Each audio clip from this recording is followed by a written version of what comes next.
One day we shall remember, the motto of the Maidstone Grammar School. This film, which takes the form of a documentary, is about the grammar school, and it recalls some of the major events that took place during the school's last year as an 11+ intake establishment. The film was taken during 1971 and 1972, and the people who feature in it are essentially the staff and pupils of the school. Looking at the calendar at the back of the 1971-72 journal, one of the first major events was the visit to the school by one of the Royal Naval helicopters in October, and for this the whole school assembled on the field. Major Cayley, commanding officer of the school CCF, tells us how it was that the helicopter display team decided to visit the grammar school. The Navy have what they call a school's presentation team, and they also know those schools who send a certain number of boys into the services over the years, and to those schools they send round invitations offering to come and show the capabilities of the aircraft and to put on a presentation about the modern Navy.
Presumably this isn't their only job.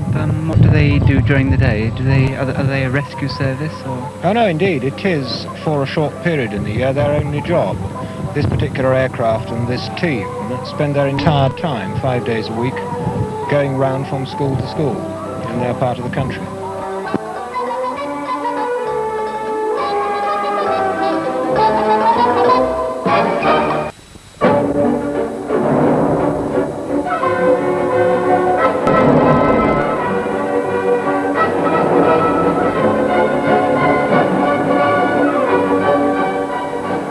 Until 1924, football was the main school sport, but it was replaced at this time by rugby, which has been the main sport ever since then. I asked Mr. Allen, the trainer of the Colts, the team we are watching at the moment, if they'd been successful this year. Yes, they had quite a good season. We won about 8 matches. We also got 3 or 4 boys through to the Kent County trials.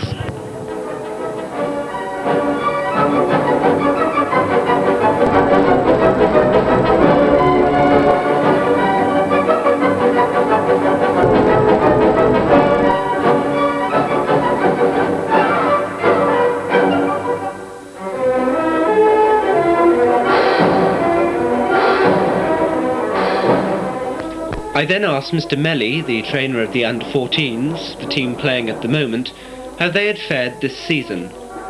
The under-14s did very well. They were defeated about 6 times, but in each case by teams that were technically better than they, but they didn't let themselves down. They put up a very good fight.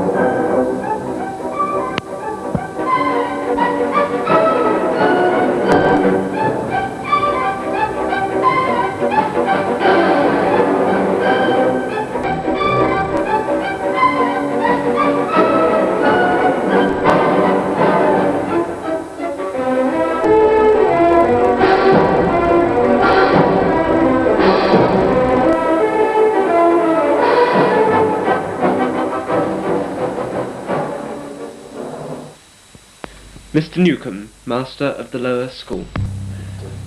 What do you think of the school as a whole, with its academic Well, record? as a whole, I think it's kept up its reputation very well as an outstandingly good local authority school. I don't think it's diminished in any way in that respect. At the best level, we've had a very good academic record all through the time I've been here. I've been proud to be associated with the school from that point of view. This is the last year that we shall have the first form, which is a thing I personally regret very much. I do enjoy the first formers and their freshness and liveliness and their oddity, and while it's very nice dealing with older boys, one's lacking something a little bit, I think, if one doesn't have the younger ones as well. I'm glad to say we finished off with an exceptionally good first year this year, I think. I've been very pleased with them. The people who do worry me a bit, I must admit, are the ones who clearly haven't got very much out of their education while they've been with us. So they leave school after 6 or 8 years or whatever it is, and they don't seem ever to have read anything, or to have learned to appreciate the arts, or to understand the sciences, or to be able to think straight, and there are quite a lot of people like that. I always think when of people like that in connection with Milton's line, "The hungry sheep look up and are not fed." And I think when they come as first formers, they are hungry sheep. And the question is, why didn't they get fed? Is it that we offered them the food and they just bit the hand that fed them, or is it that we weren't offering them the right sort of food? Glorious food, what is there more handsome? Come, follow those Jews, still worth the king's ransom. What is it we dream about? What brings on a side?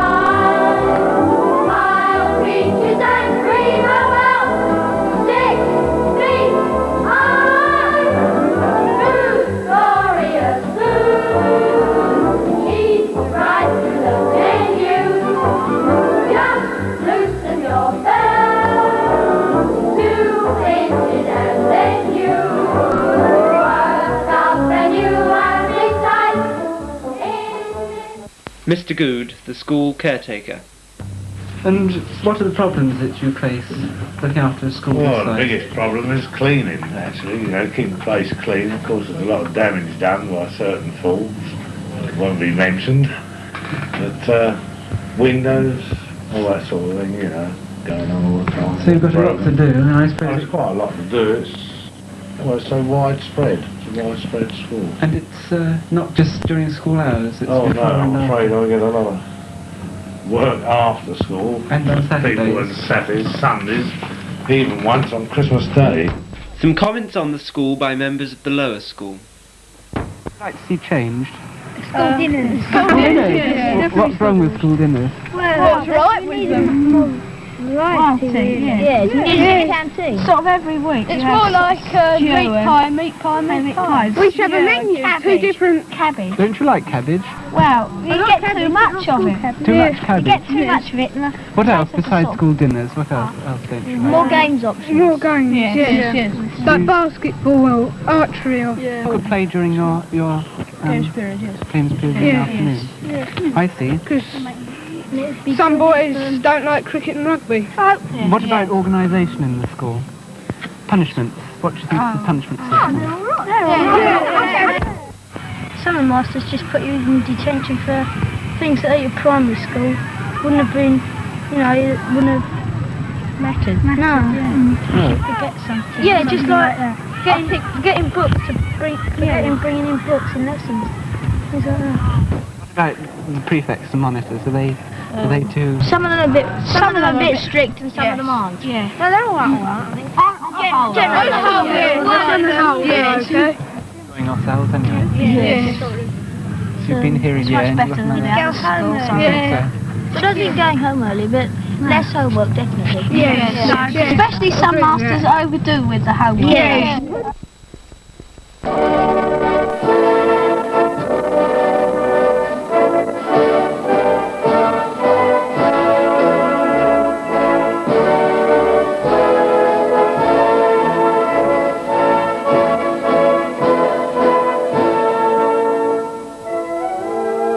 Mr. Melly, how did the Canadians come to play MGS at rugby? Well, the principal of one of the schools, whom I knew out in Canada, a friend of mine, it was his idea that he wrote to and asked me if it was possible for his boys to come and play rugby. And since at Maidstone we are quite close to Gatwick Airport, it was therefore convenient for them to start their tour here.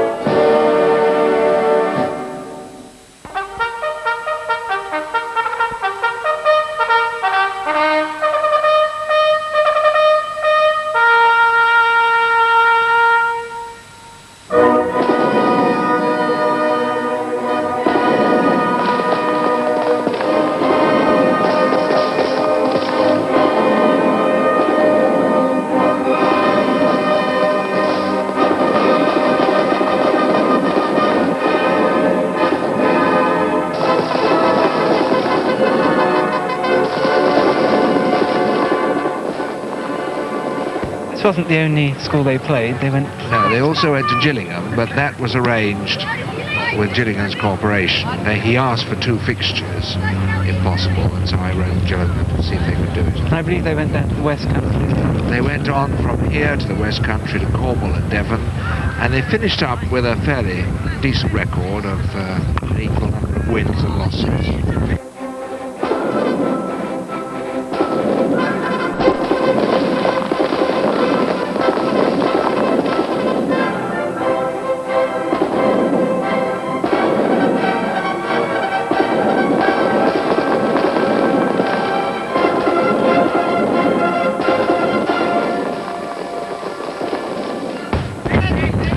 And what was the standard of the matches played here?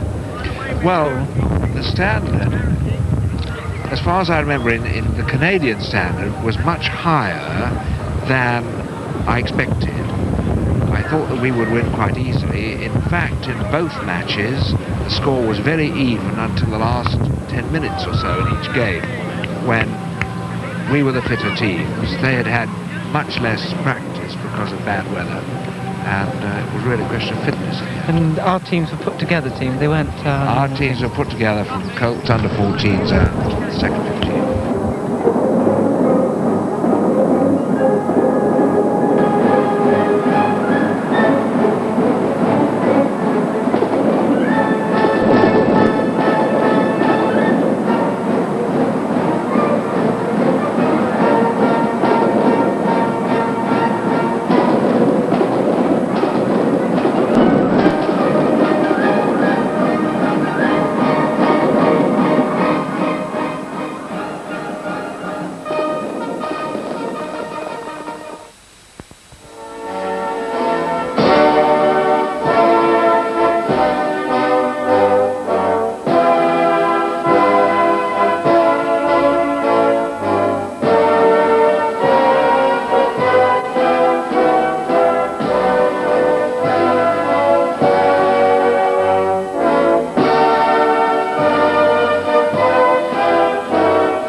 Visibilium omnium.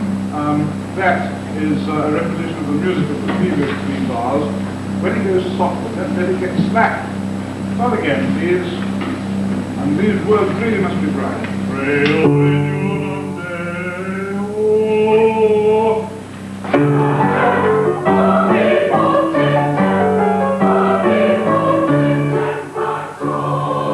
How large is the choir now, Mr. Hughes? Well, it varies from time to time, between, say, 45 and 60 voices altogether. And how often does it sing during the year? We have about 6 occasions, school concerts, carol service and that sort of thing. Then we have the choir tour every Easter holiday. Oh yes, how long has the choir tour been going on? How many have there been? We just have our 5th tour, having been to Devon this year.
The Scout movement was formed in 1908, and the Maidstone Grammar School Scout Troop was formed 6 years later in 1914 and had a complement of 25. I asked Mr. Ansell, the Scout leader, how many members it has at present. We're 26 at the moment, with something like a dozen boys in the venture unit. I then asked some of the patrol leaders about scouting activities. Richard Goodwin tells us about cooking. The cooking varies a lot, depending on the patrol and depending on how enthusiastic people are. It's almost invariably either done outside on the fires or using our special exploding primuses in here. The others continued. Swimming. Swimming? Once a year. And what about camps during the year? Oh, it's usually about 3 per year. Of which in the summer and an odd weekend camp, and then the patrol leaders are supposed to organise their own patrol camp.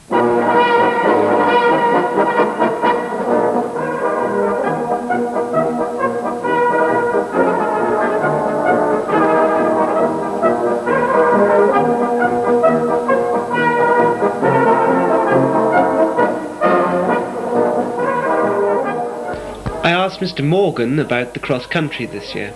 Vivian Stevens won the senior cross-country by a large margin. I don't think he'd be insulted if I said that if Peter Mulvey had been fit to run, he would have beaten him, but Stevens had a very good season. He hadn't really been regarded as a serious runner, either by himself or by anybody else before this year, and he's come on remarkably well and really deserved to win. What about the juniors who won the junior section? This was another runner we hadn't heard about before the season, because he in fact was a new boy, Stephen Haynes, who again surprised us by winning by quite a big margin. Is the course longer than it used to be? It's a different one. It's a different one. I think it's about the same length, about 4 and a bit, just over 4 miles for senior.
Mr. Avery runs the hockey society at the grammar school, but I believe that hockey hasn't been played for long. Is that correct, Mr. Avery? It started in about 1967 as part of the general policy to offer a choice of games to members of the 5th and 6th form. How successful has the team been this year? Well, this is one of the great problems with the hockey at the moment. We're stuck between the alternative of providing a leisure activity for the boys and an ideal of providing competitive matches. The problem basically is that the boys don't begin playing until the 5th form, whereas boys at other schools will start playing at the age of 11, and consequently our boys lack really the basic skills, as well as experience, tactical play. And as a result of this, we've decided to discontinue the school team for a while, until such time as we could perhaps start playing hockey in the 3rd form, and then they would gain their experience as well as their basic techniques. Moving on to the staff match we're watching the film of that at the moment. What was the score with boys versus the staff? Very reasonable score, 7-2 to the staff. Very good match, and the boys were unlucky, I think, in that the staff played together as a team very quickly and used their general experience to great effect.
Lieutenant Bayliss, what is the complement of the Navy section? Complement is 40 people, but at the moment we have 24 cadets in it.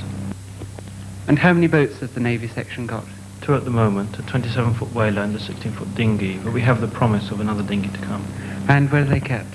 They're kept down at Allington Lock. And this is where the Navy section were on inspection day? Yes, that's right. They do rope work, bends and hitches, sailing and pulling, and various other seaman-like activities, signalling, all the things we do during the year.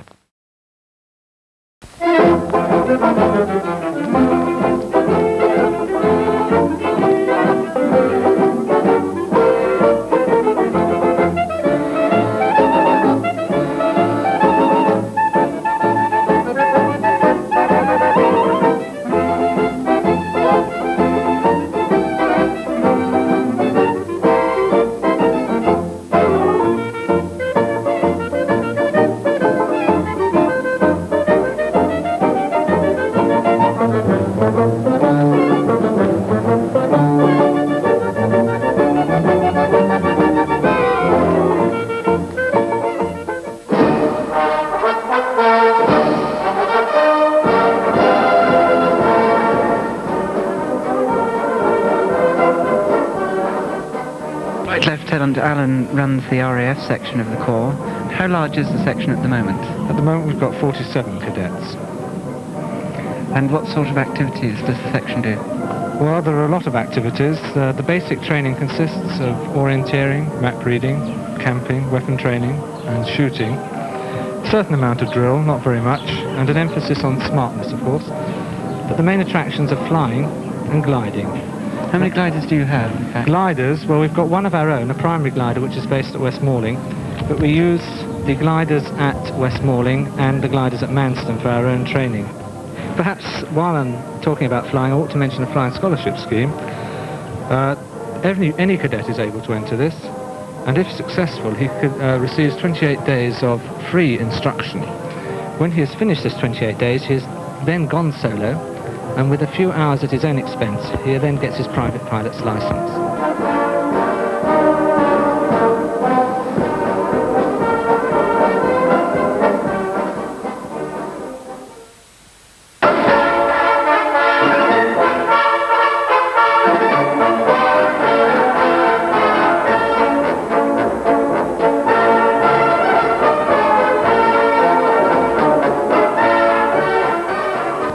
Major Cayley if Inspection Day this year was a success. Undoubtedly, I think, yes. Everyone seemed to enjoy themselves. And who was the inspecting officer this year? Captain Darling, who is a retired naval officer. He is an old Maidstonian. He was at the school, I believe, from 1929 to 1937. And when he left, I saw from his record card in the school office, he was put down as a probable entrant to the RAF. What is the size of the army section at the moment? It's 90. And what were they doing on Inspection Day? They were engaged in a scheme at Merryworth Woods, which we described as winkling out gorillas.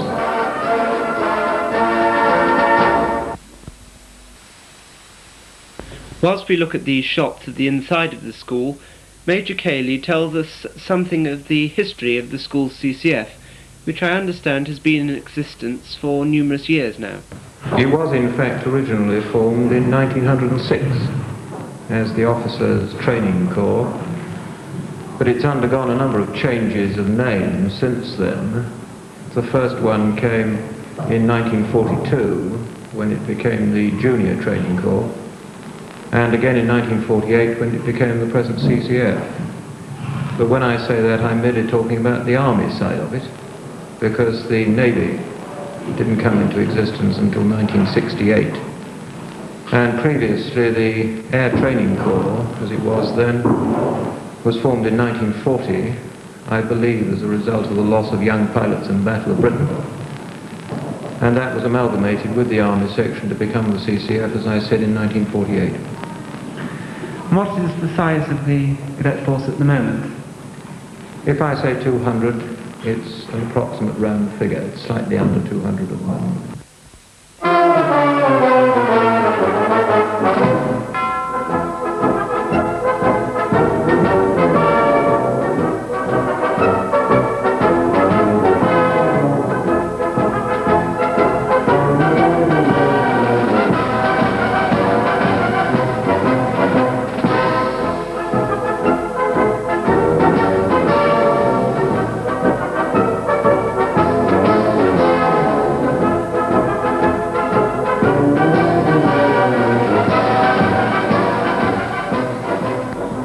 Mr. Holyman how much the school has changed during his 44 years here as a master. Well, when I was first up at the new school, and I was rather more than a year master here before we came up to the new school, when we came up, the school was built for 400 boys, and when we came up, there were just over 400. The buildings were just a single quad. The one we have is the main quad, and the building and the rooms used were those used just round those round the quad itself. And now we've got over 900 people. Over 900, and heaven alone knows what in the way of scattered buildings. And I suppose teaching methods have changed a great deal as well. Yes, quite a good deal. We had nothing at all that approaches what you would now call project methods. The lesson was in the form, really, of a certain amount of information which the master would impart, a certain amount of exercises, and using it, perhaps, in a sort of way. And you had to teach numerous subjects since you've been here? I have taught quite a lot of subjects, but when I was first at the grammar school here, it was policy that for people to teach more than one subject. And the master in charge of English, Mr. Lai, always taught a French form as well. The master in charge of history, Mr. Phillips, always taught an English form. It was quite deliberate policy for people to do something other than the subject in which they were principally qualified. And do you think the increased size of the school, the increased number of staff, do you think they're all changes for the better, the new methods? Well, I'm not really quite sure about that. I would not say they're really changes for the better. It seems to me that the changes perhaps are necessary, they've been inevitable, but they have not, I think, been important. The really important thing in education, as I see it, is to come in contact with a good mind. And I think that I was prepared for the world, even the world as it is today, as well by my school education as people today are by the very, very much more elaborate education they're given. seems to me it's the question of the process of thinking which is important. And it seems to me in the old days the process of thinking was just as well taught as it is today. In fact, I think perhaps rather better, because there was a less wide proliferation of interest and subjects, and therefore what was done better. In the same way that Bunyan was an educated man on one book, the Bible.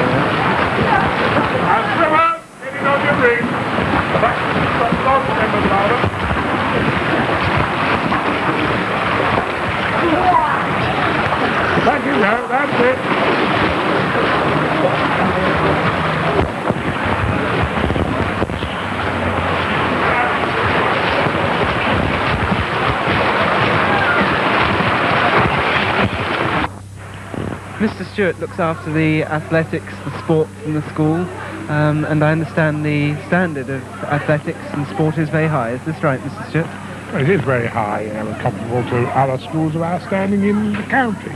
And in the rugby, we had a most successful season. In fact, we were hailed by the Telegraph as being the champion school of Kent. Really? That's yes. Extremely good. And what about in the athletics? Well, we just had quite a successful season, and still are. 2 Nursey and Judge in the All England Championships. Mr. Morgan has a lot to do with the athletics in the school, and I understand that the standard of athletics is quite high. Is this true, Mr. Morgan? Yes, we've had quite a successful year this year. We won both the intermediate and junior sections in the Maidstone Championships for the first time that I can remember since I've been here, which is really quite a good achievement. We won both by a very big margin, actually. And is this due to some of the outstanding athletes we've got in the school? Well, it's not really. In fact, because 2 of our 3 outstanding athletes are in the senior age group and they don't even come into it.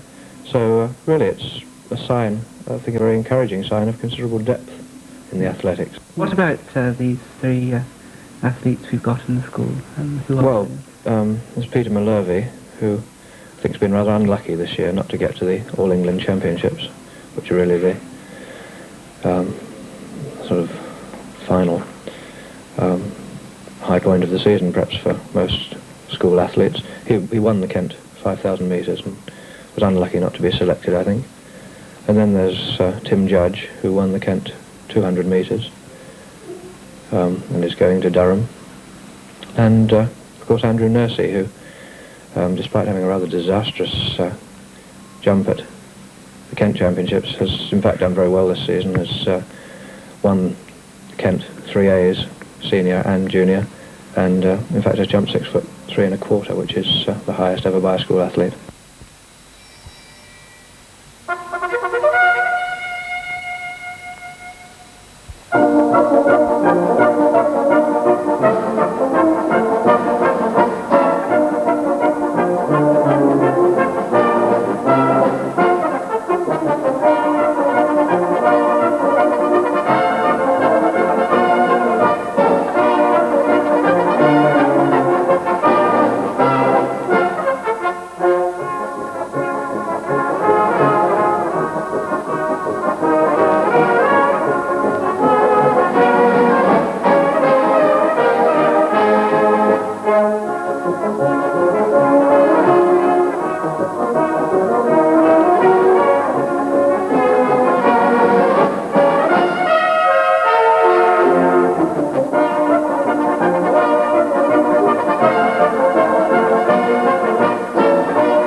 The shots on the screen at the moment are of the fire drill in October, and they show something of the general size of the school, as do the shots which follow, which were taken during a change of period.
Mr. Allen is the trainer of the Colts cricket team, which I believe has been very successful this year. Yes, we've been doing very well this year. We've just lost 3 matches so far. We've also done very well in the Miskin Cup, which is a new cup this year for under 15 sides in all the schools in Kent, and we have managed to reach the final so far. Yes, we will take part in an evening league by the Kent Messenger, and so far we're unbeaten in that as well. Is it a better team than we've been used to? Have we got better players this year?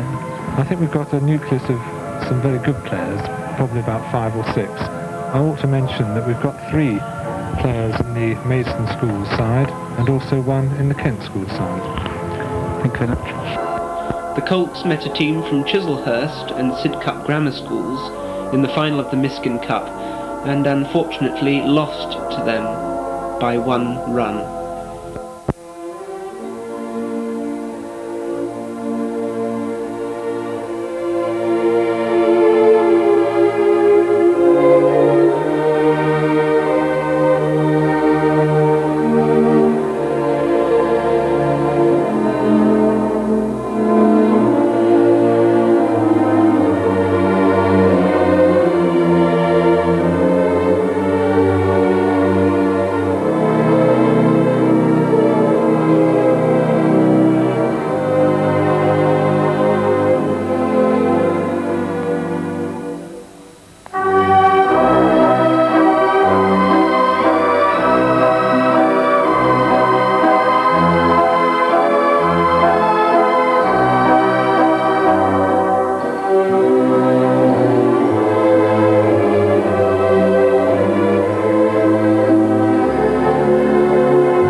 the traditional end-of-year service in All Saints' Church.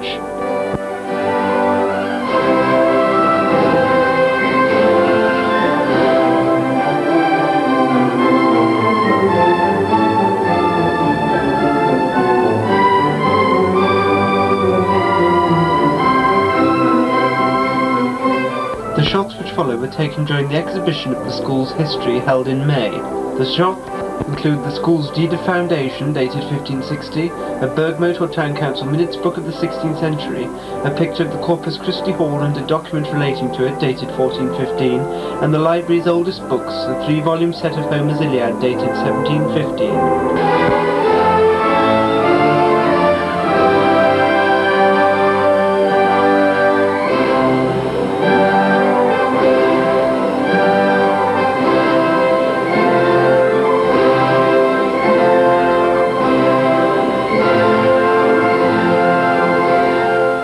I asked Mr. Rylands, acting headmaster for most of the year, about the academic record of the school. I think the academic record, compared with the standard throughout the country, is still high, and in actual results we're certainly doing pretty well. The grammar school has an incredible history which dates back to the 13th century, and we keep up many traditions which go back into the past. How do you see the grammar school in the future, sir? Do you think it will keep these traditions, and will it survive the changes planned in the next few years? I think that the question partly answers itself.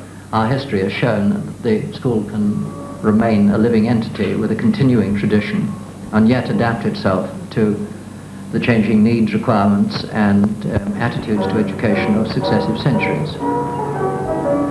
We're no longer, for instance, concentrating on Latin grammar. For years had a wide range of subjects adapted to the times. I've, in my own time, met a senior HMI who spoke of English as this new subject. We have adapted, we have changed as the education of this country has changed, and certainly sometimes we've been in the forefront of the changes. I think that we should continue to do a good job if we have any fortune, and that the school will evolve into something certainly different, but not so different that our traditions won't still count for something and be a help to us as we shape the future.